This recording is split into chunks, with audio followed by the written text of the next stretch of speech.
Assalamualaikum warahmatullahi wabarakatuh. Apa kabar sobat Softer semuanya? Semoga kalian semua dalam keadaan sehat jasmani dan rohani, tidak kekurangan satu apapun. Oke, kita lanjutkan saja ceritanya. Gas, tapi seperti biasa, yang belum tekan tombol like, bantu Mimin tekan tombol like terlebih dahulu. Bab 1421 sampai bab 1425. Melihat para ahli muncul, Ye Junlin tersenyum. Sebenarnya, aku tidak tahu seberapa kuat aku setelah transformasiku. Aku akan membiarkanmu membuktikannya, kuharap. Aku tidak akan mati. Kuharap aku cukup kuat untuk menakutimu. Musuh muncul di seluruh pegunungan dan dataran seperti air pasang. Ye Junlin membawa spanduk dan membunuhnya tanpa ragu-ragu. Pangeran William dari Kerajaan Elang Perang di gunung yang jauh melihat pemandangan ini, dan dia menggelengkan kepalanya. Saya tidak mengerti mengapa dia datang. Meskipun menurut saya Daxia pasti akan membiarkan orang datang, saya tidak dapat memahami ini. Bagaimana menurutmu? Dia memandang naga hitam itu. Naga hitam tersenyum dan berkata, ini adalah cuci otak, menanamkan beberapa ide yang tidak masuk akal sejak kecil. Mengapa berjuang untuk Daxia?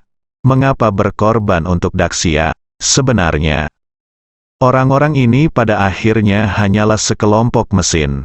Meskipun Heilong adalah Daxia manusia, tapi dia tidak pernah bisa memahami hal-hal seperti misi dan kejayaan nasional. Ini juga alasan kenapa dia mengkhianati Daxia sekarang. Haha, sekelompok orang bodoh, Pangeran William tertawa. Menurut mereka, Daxia tidak perlu mengirimkan siapapun. Bukankah itu hanya soal kehormatan? Berapa nilainya? Inilah perbedaan antara orang Daxia dan mereka. Segala sesuatu yang berhubungan dengan reputasi Daxia. Saya percaya bahwa setiap warga Daxia yang patriotik bersedia mempertaruhkan nyawanya untuk mempertahankannya. Daxia tidak pernah takut, bahkan ketika dia menjadi pembelot. Langkah ini hanya bisa digunakan di Daxia dan tidak berguna melawan negara lain. Black Dragon memperhatikan perubahan di medan perang.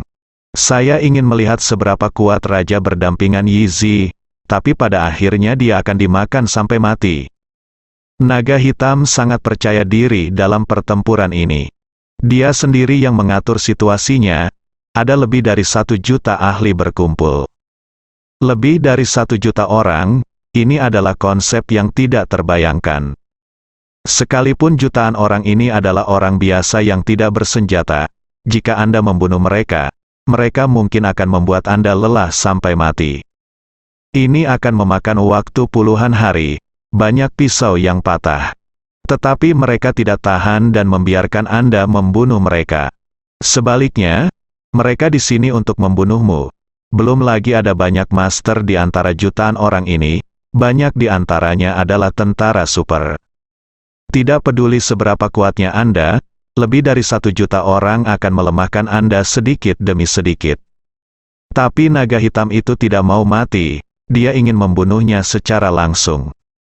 Oleh karena itu, dalam pertempuran ini, dia mengumpulkan semua ahli tingkat master dan tingkat dewa dari semua kekuatan utama. Dia bersatu dengan Dong Dao dan Xing Wuo untuk mengundang semua ahli tingkat master dari dunia tersembunyi di Dongfangzhou untuk keluar. Di masa lalu, ahli tingkat master disembunyikan dan tidak terlihat sama sekali.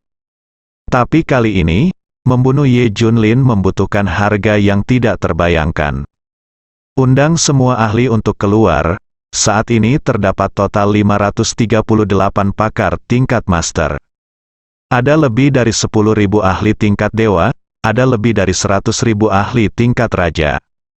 Yang lainnya juga merupakan master terbaik, untuk memberikan pukulan telak kepada Daxia. Pasukan ini menggunakan semua informasi dan sumber daya mereka.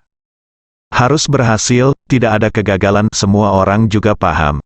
Bagaimana bisa gagal dengan lineup seperti ini? Ye Junlin berada dalam situasi kematian, butuh waktu 6 jam untuk melawan jutaan master. Tidak hanya untuk mati, tapi juga untuk mencapai puncak utama dan memasukkan bendera ke titik tertinggi. Misi yang mustahil, Daxia Yan Longwei dan semua orang juga mengetahui hal ini. Makhluk tertinggi yang baru saja dinobatkan sebagai raja akan segera jatuh. Strategi Avengers ini sempurna, membunuh Daxia dan langsung mengalahkan sang jenderal. Tidak ada yang percaya diri melawan jutaan tentara. Tapi semua orang masih punya secercah harapan, jadi semua orang selalu memperhatikan setiap gerakan ke depan. Di kaki Gunung Jiulong, Ye Junlin dikelilingi oleh banyak ahli. Ada 3 lantai di dalam dan 3 lantai di luar. Jumlah orangnya masih terus bertambah. Taktik laut manusia. Bunuh, masing-masing orang ini tampak seperti orang gila. Mata mereka memerah saat melihat Ye Junlin. Sepertinya semua orang sangat membencinya, dia akan mempertaruhkan nyawanya untuk membunuh Ye Junlin. Adegan di depannya juga sangat merangsang Ye Junlin. Semangat juangnya membara, seluruh orang bersemangat dan bersemangat. Bunuh, Ye Junlin memegang bendera naga Daxia dan bergegas ke kelompok pertempuran. Engah, engah, engah. Tangan besi Ye Junlin berubah menjadi senjata yang tidak bisa dihancurkan. Kemanapun dia pergi, darah berceceran, dan seseorang selalu jatuh. Hanya dalam satu tarikan napas, kaki Ye Junlin sudah dipenuhi orang-orang yang meratap. Setidaknya pasti ada 100 orang, namun, Ye Junlin tidak mengambil langkah maju. Karena ada terlalu banyak orang di sisi lain. Ketika satu jatuh, 3 atau 4 orang segera muncul untuk menebusnya. Mereka dengan tegas menghentikan Ye Junlin, mencegahnya mengambil langkah maju.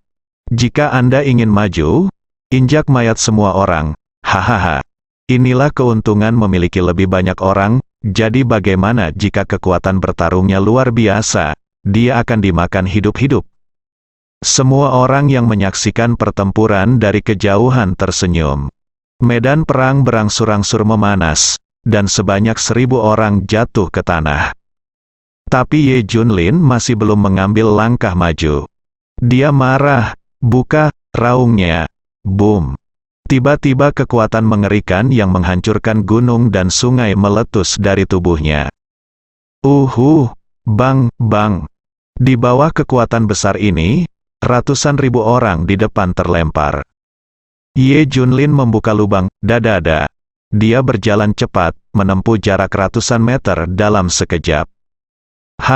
Pangeran William, Hei Long dan yang lainnya tercengang. Semua berdiri, menurut perkiraan mereka, Ye Junlin tidak akan pernah maju bahkan setengah poin. Pada saat ini, semua ahli tercengang. Karena lengah, Ye Junlin maju begitu cepat. Hentikan dia dengan cepat. Hentikan dia. Mereka semua bergegas menuju Ye Junlin seperti binatang gila. Buka, tinju Ye Junlin penuh energi. Sebuah pukulan meledak dengan kekuatan hantu dan dewa. Semua orang di depan dan sekitarnya terpesona oleh energi tersebut. Ye Junlin terus bergerak maju, tidak pernah berhenti. Siapapun yang datang akan terpesona, 100 meter lagi. Kuat, Daxia akan menang. Mata-mata yang memperhatikan medan perang mengirimkan gambar real-time ke Daxia. Setelah semua orang di Daxia melihatnya, mereka bersorak. Meskipun ada banyak orang di sisi lain, mereka tidak bisa mendekat, dan bahkan sudut pakaian Ye Junlin tidak bisa disentuh. Ye Junlin penuh energi dan pelindung tubuh, selalu membuka ruang kecil baginya untuk terus bergerak maju. Tentara gabungan tidak bisa menghentikannya sama sekali. Bendera naga merah Daxia berkibar, seperti tulang punggung yang angkuh dan tak tertekuk. 100 meter lagi, dalam waktu singkat, Ye Junlin sebenarnya maju ribuan meter. Ini adalah sesuatu yang tidak pernah diharapkan oleh Pangeran William dan yang lainnya. Itu benar-benar di luar dugaan mereka. Raja satu kata lebih kuat dari yang kita duga. Naga hitam sampai pada suatu kesimpulan. Ada tatapan tajam di mata Pangeran William. Kalau begitu, hancurkan Daxia Longqi. Aku ingin tahu apakah dia bisa melindunginya. Setelah perintah Pangeran William, semua orang mulai mengincar Daxia Longqi. Pada saat ini, para penembak jitu dan pemanah yang bersembunyi di kegelapan mulai mengambil tindakan. Anak panah itu diolesi bahan bakar dan dibakar. Selama bersentuhan dengan bendera naga, ia akan langsung menyala. Belum lagi penembak jitu, satu tembakan akan membuat lubang. Sedikit adalah kehancuran Long Qi. Ye Junlin, yang sedang maju, tiba-tiba berhenti ketika telinganya berkedip. Engah, pada saat ini, peluru dan anak panah yang tak terhitung jumlahnya ditembakkan dari segala arah. Menembus musuh di depan Ye Junlin satu persatu. Darah berceceran dan satu demi satu jatuh. Ternyata tembakan mereka sudah berprasangka buruk. Dihitung berdasarkan kecepatan maju Ye Junlin, akibatnya, Ye Junlin berhenti tiba-tiba, mengganggu prediksi mereka. Akibatnya, semua peluru dan senjata tersebut mengenai dirinya sendiri. Trik kecil, Ye Junlin mencibir. Selanjutnya, penembak jitu dan pemanah tidak mungkin menargetkan Ye Junlin atau Daxia Long Qi. Pertama, Ye Junlin dikelilingi oleh terlalu banyak orang, dan mereka tidak dapat menemukan peluang. Kedua, Ye Junlin selalu bisa kabur. Kamu ingin menyentuh bendera naga Daxiaku? Tidak mungkin. Ye Junlin mencibir. Dia terus berjuang dan terus bergerak maju. Jangan serang dia, ikuti perintahku. Dan coba hancurkan panji naga sia besar sebanyak mungkin, biarkan dia kewalahan, perintah. Datang dari belakang, orang-orang ini menjadi gila karena mengincar Daxia Long Qi. Saat ini, Daxia Long Qi seperti beban, menempel pada Ye Junlin. Mereka mencoba menghancurkan bendera naga satu persatu, yang memang menyebabkan banyak masalah bagi Ye Junlin. Lagi pula, ada terlalu banyak orang terkutuk. Untuk sesaat, Ye Junlin tidak bisa melanjutkan. Melihat efek ajaib dari trik ini, semua orang kembali tertawa. Adapun Daxia, mereka patah hati. Hei, tidak peduli seberapa kuatnya dia akan dimakan hidup-hidup dalam situasi ini. Kamu harus bertahan, kamu harus bertahan. Di medan perang, Ye Junlin memang diregangkan. Dia terus melindungi bendera naga dari kerusakan, tapi sepertinya tidak bisa bergerak maju. 6 jam, waktunya terlalu singkat, sudah terlambat. Mata Ye Junlin bersinar dengan cahaya dingin, dan dia menggendong Daxia Long Qi di punggungnya. Dia ingin mengubah strateginya. Kami tidak bisa bertahan seperti ini lagi. Pertahanan utama adalah menyerang. Dia ingin menyerang. Segera, sepasang tangan besi menyerang. Dia tidak menggunakan keterampilan tempur apapun. Ia mengandalkan sepasang tangan besi yang paling bersahaja. Boom, boom, boom. Di bawah sepasang tangan besi, para dewa dan hantu tidak terkalahkan. Pertahanan terbaik adalah menyerang. Di bawah serangan mengerikan Ye Junlin, tidak ada yang bisa mendekati bendera naga, apalagi menghancurkannya. Setelah serangan Ye Junlin, dia bergegas keluar lagi.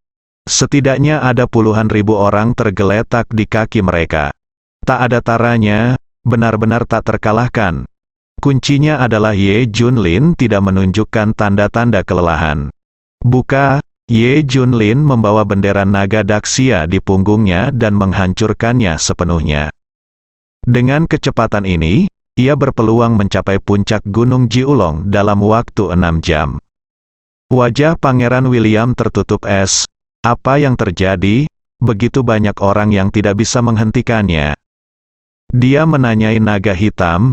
Tidak mungkin, jumlah kita terlalu banyak. Naga hitam tiba-tiba tersenyum.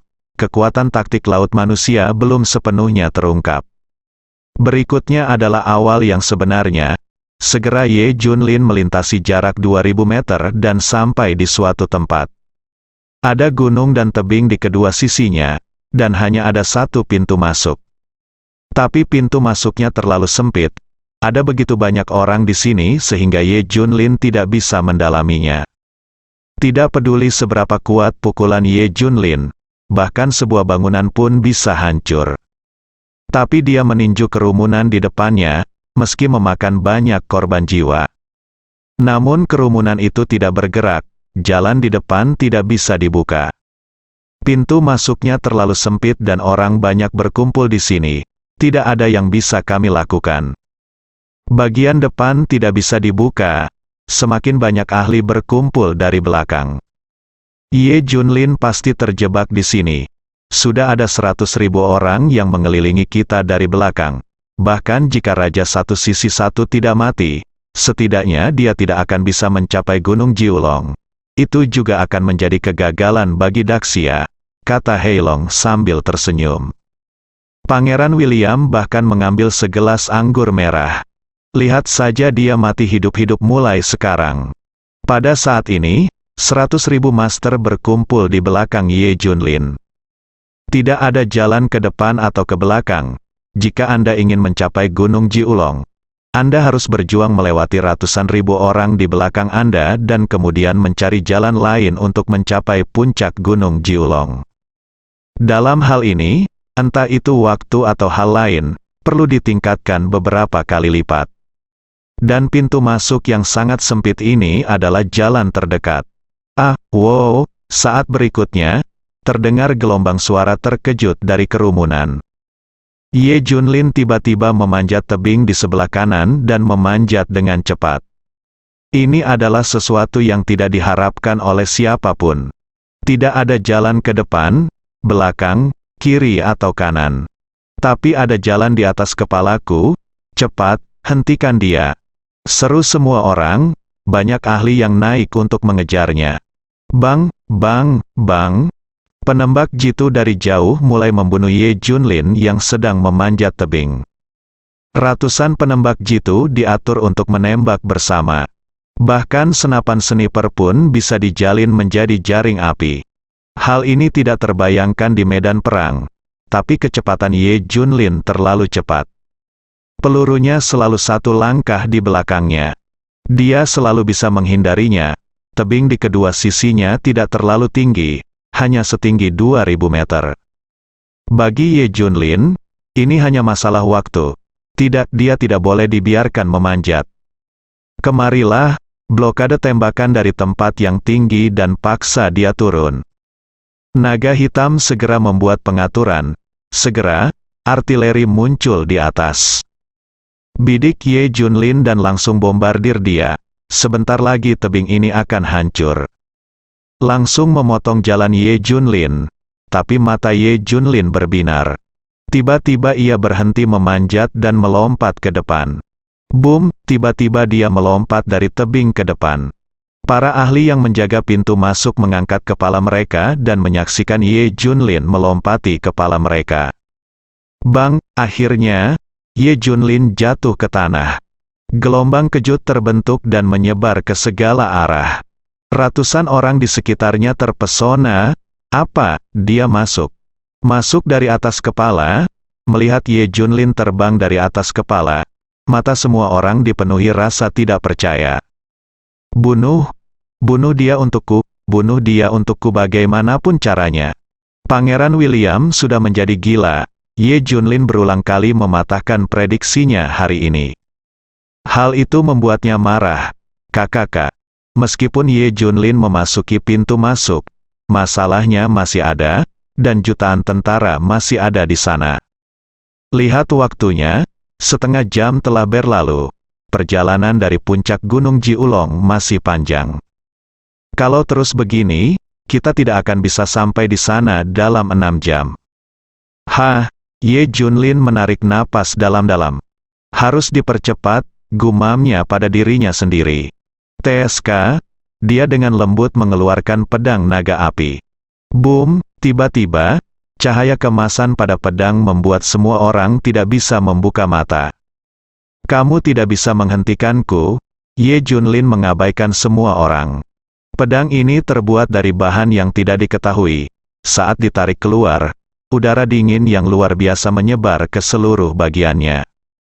Semua orang merasakan aura pembunuh yang melonjak menyerang tubuh mereka, dan kulit kepala mereka mati rasa. Ada ketakutan jauh di dalam hatiku, itu memang pedang yang bagus. Ye Junlin dengan lembut membelai pedang Yanlong. Aku sudah menemukan jawabannya, Cara terbaik adalah mengalahkan semua orang. Ye Junlin mengarahkan pedangnya ke langit. Tidak ada gunanya mengandalkan metode lain. Pihak lain sudah merancang segalanya. Kuncinya adalah ada terlalu banyak orang. Apakah kamu benar-benar tidak takut mati? Cepat menyerah dan serahkan bendera naga. Jadi kamu tidak harus mati. Apakah itu layak untuk orang lain? Pengorbanan untuk sesuatu yang tidak ada artinya. Aku juga tahu bahwa aku tidak akan pernah selamat. Kenapa repot-repot menyerah? Bahkan mantan Dewa Perang Kunlun Ye Junlin mengkhianati Daxia. Kamu juga bisa melakukannya. Orang-orang di depan dari mereka mencoba membujuk Ye Junlin untuk menyerah. Ye Junlin tersenyum, menyerah tidak akan muncul di kamusku, juga tidak akan muncul di kamus Ye Junlin. Kalau begitu kamu sedang mencari kematian. Melihat pemandangan ini, hampir semua orang di Daxia melihat wajah mereka. Ada air mata di sosok kesepian yang mendukung sebuah bangsa. Anak siapa dia? Suami siapa itu? Atau ayah siapa? Dia bukan dewa. Dia hanyalah orang biasa. Bunuh. Ye Junlin mengumpulkan pikirannya dan menyerang musuh tanpa ragu-ragu. Kali ini Ye Junlin melakukan pembunuhan besar-besaran. Dia memiliki terlalu banyak kekhawatiran sebelumnya. Saat bertarung, dia memikirkan bagaimana cara menyingkirkan orang-orang ini dan mencapai puncak utama Gunung Jiulong. Sekarang ternyata jalan keluar terbaik adalah menjatuhkan semua orang. Dengan berkah kekuatan super Ye Junlin, pedang Yanlong tidak terkalahkan. Terburu-buru ke kerumunan dan bunuh kiri dan kanan. Seperti dewa kematian dari neraka, dia mewakili kematian. Tidak ada seorang pun yang berdiri di bawah pedang Yanlong. Cahaya satu pedang mendinginkan 14 benua. Puff, puff, puff. Di bawah tanggung jawab Ye Junlin, segera lembah itu dipenuhi sungai darah, tumpukan mayat, dan manusia di mana-mana. Kecuali langit, semuanya berlumuran darah. Ye Junlin menjadi lebih berani saat bertarung. Matanya menjadi merah, dibunuh sampai orang-orang gila ini ketakutan. Dia terlalu kuat, melihat Ye Junlin yang seperti iblis di depan mereka. Banyak orang tersentak. Jangan berani maju, pergilah sendiri, aku tidak akan menyakitimu. Ye Junlin berkata dengan dingin, mundur. Musuh yang tersisa di lembah mundur satu demi satu. Apa, berani mundur, berani kabur, bunuh mereka semua, bunuh mereka semua. Pangeran William meraung marah saat melihat ini. Engah. Segera setelah sekelompok orang melarikan diri di tengah jalan, mereka semua ditembak mati oleh tuan yang bergegas dari belakang. Peringatkan semua orang, ini adalah konsekuensi dari melarikan diri. Dan beritahu semua orang bahwa dia tidak terkalahkan, dia juga memiliki kelemahan, dia juga orang biasa. Teriak Pangeran William, Ye Junlin mengalahkan puluhan ribu orang dalam gelombang ini. Lembah itu dipenuhi orang-orang yang meratap, sampai di sini sungguh di luar ekspektasi banyak orang. Tadi belum dibuka seluruhnya karena medan, namun setidaknya 200.000 orang berpartisipasi dalam perang tersebut. Masih tidak bisa menghentikan Ye Junlin. Lanjutkan. Ye Junlin melangkah keluar dari lembah dan berjalan maju selangkah demi selangkah. Lanjutkan taktik gelombang manusia, masukkan orang sebanyak yang bisa disebarkan di medan. Naga hitam memberi perintah. Daerah itu sekali lagi dipenuhi orang. Mereka semua bergegas menuju Ye Junlin untuk membunuhnya. Sudah kubilang, kamu tidak bisa menghentikanku. Ye Junlin hampir tidak bisa menyesuaikan diri dan menyerang ke depan dengan pedangnya lagi. Bersambung.